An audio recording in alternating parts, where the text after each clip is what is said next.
पत्र लिख के जब ब्राह्मण के द्वारा ठाकुर जी के पास भिजवाया, भगवान ध्यानस्थ बैठे थे, ब्राह्मण ने आगे कहा, बोले नाथ आपके लिए पत्र आया है। भगवान बोले पढ़ के सुनाओ। बोले निज पत्र हुआ तो? बोले कोई बात नहीं, ब्राह्मणों से वैसे भी क्या छुपा है, और हमारा छुपा रहता भी क्या है, सब तो पता चल जाता है सबको। कथा आती है, राम जी और जानकी जी ये दोनों जब रात्रि में कनक भवन में चले जाते हैं तो उसके बाद वहां इनकी लीला होती है, मान लीला, दान लीला। हमारे कन्हैया तो बेचारे बेमतलब में बदनाम कर दिए, इनके गुरुजी तो राम जी हैं। राम जी ने जितनी लीला करी है, उन लीला जो अधूरी रह गई वो ठाकुर जी ने करी है हमारे इनने। राम जी तो बड़े लीला पुरुषोत्तम, राम जी भी खूब है, लेकिन हाँ थोड़े संकुचित हैं, संकोची हैं। तो कनक भवन में आज रात में राम जी से श्री जी बोली, किशोरी जी, सीता जी, बोले कि आज कछु नयो करेंगे लीला में। बोले कहा करनो है? अच्छा, लीला की बात आती तो हमारी ब्रजभाषा ही निकलती है, भले राम जी के चरित्र की हो। राम जी बोले क्या करेंगे? बोले आज एक काम करो, हम बनेंगी राम, तुम बनो सीता। राम जी बोले नहीं नहीं, ये सब उचित नहीं है, आप ऐसे ही रहो, हम ऐसे ही रहते हैं, ऐसी कोई लीला। बोले नहीं नहीं नहीं, आज तो आप हमारा श्रृंगार करो और हम आपका धनुष बाण और मुकुट धारण करेंगे। नहीं मानी श्री जी, तो फिर राम जी मान गए, बोले ठीक है करेंगे। तो पहले तो श्री जी राघव के वेश में आई, किशोरी जी, सीता जी। उनको देख करके राम जी बड़े आनंदित हो गए, वाह आप बड़ी प्यारी लग रही हो, बड़ी सुंदर लग रही हो, नजर उतारी। श्री जी बोले अब आप जाओ, अपना श्रृंगार करके आओ। तो राम जी गए, और राम जी जैसे ही श्री जी को रूप धारण करके आए ना, तो श्री जी को मूर्छा आ गई, नेत्र बंद होने लगे, गिरन लगी।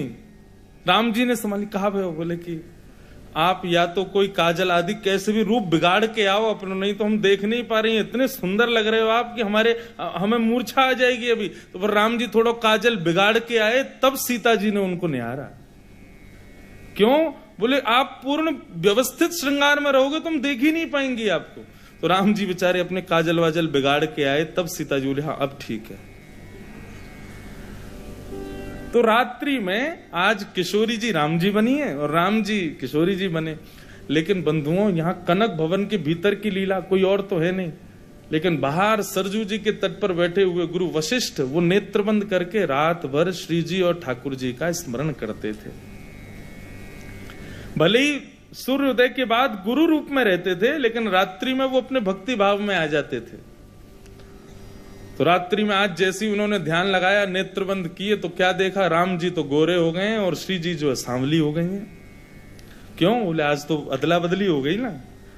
अंतःपुर का दर्शन उनको जैसे ही ध्यान में हुआ तो वो तो विचलित हो गए। बोले ये क्या हुआ? ये मुकुट पहन के धनुष धारण करके राम जी बड़े गोरे गोरे घूम रहे हैं और हमारी जानकी जी आज सांवली हो गई हैं। ये परिवर्तन कैसे हुआ? थोड़ी बहुत देर तो उन्होंने दर्शन किया, लेकिन उनके मन को समझ नहीं आया कि हो क्या रहा है। इतने में कमंडल उठाया, निकल गए कनक भवन की ओर। बोले चल के देखूं क्या हो रहा है।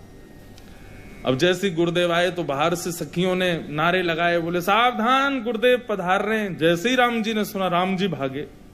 बोले अरे गुरुदेव आ रहे। गुरुदेव के लिए कोई रोक टोक नहीं थी, वो जब चाहे तब पहुंच जाए राम जी के कक्ष में। राम जी भागे, गुरु अपनी चुनरी फुनरी उतारे, बोले जल्दी जल्दी बदलो, गुरुजी आ जाएंगे अभी। काजल वाजल मिटाए, मुख की लाली मां ठीक करी, श्रृंगार वंगार सब उतारा। जल्दी पल्दी राम जी अपने रूप में आ गए और श्री जी अपने रूप में आ गए। जैसे ही प्रमुख द्वार में भीतर प्रवेश हुआ, वशिष्ठ मुनि आए, राम जी ने चरणों में प्रणाम किया। प्रणाम भगवान। वशिष्ठ जी बोले हम देखने आए थे। बोले क्या गुरुजी कोई दिक्कत? नहीं दिक्कत नहीं, बस याद आ रही थी आप दोनों की, तो हमने कहा चलो देख लें चल के, सब ठीक तो है। लेकिन वशिष्ठ जी अपनी आंखें गाड़ के दोनों को देख रहे, कुछ तो गड़बड़ है। अंत में सब ठीक निकला तो वशिष्ठ जी वहां से जाने लगे, तो जाते जाते उनकी दृष्टि गई राम जी की मांग पे, जो कि भरी हुई थी। और जैसे ही राम जी की मांग देखी, सो वशिष्ठ जी मुस्कुरा गए। राम जी ने देखा ये कहाँ देख रहे हैं, जैसे ऐसे क्यों बोले गुरु जी सब कृपा आपकी, नहीं नहीं आप लोग रहो हम निकलते हैं। गुरु जी चरणों, आप किसी से कहना मत, आप तो अंतर्यामी हैं, माँ को मत बता, कोई बुराई नहीं, लेकिन सब परिहास करेंगे, आप किसी से कहना नहीं। वशिष्ठ जी के नेत्र सजल हो गए, राम जी कितने भोले हैं, हृदय से लगा लिया, और आप चिंता मत करो हम किसी से नहीं कहेंगे। और वशिष्ठ जी ने ऐसी छुपाई बात की, आज हिसार में मंच पे हम सुना रहे हैं आपको, पूरी दुनिया को पता चल गई।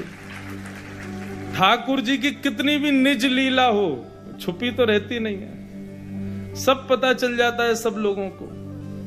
कितनी भी अंतरंग चर्चा हो ठाकुर जी की, कोई छुपी है तो भगवान कृष्ण बोले पत्र पढ़ के सुनाओ।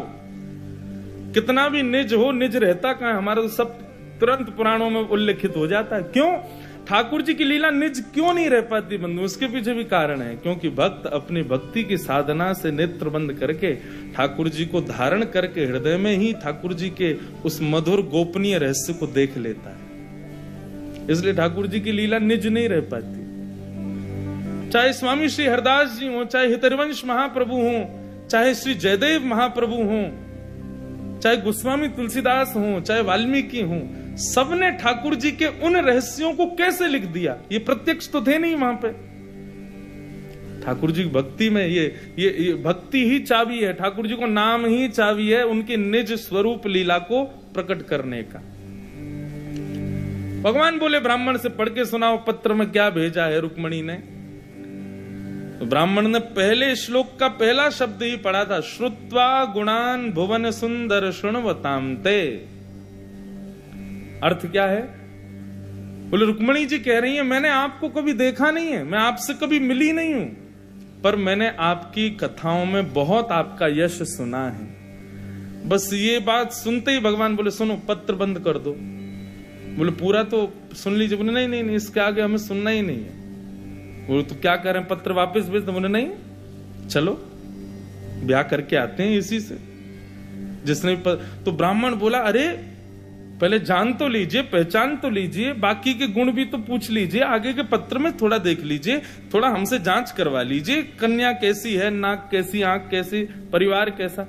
ठाकुर जी बोले इसने पत्र में जो पहली बात लिखी है ना उसके आगे अब हमें कुछ नहीं देखना।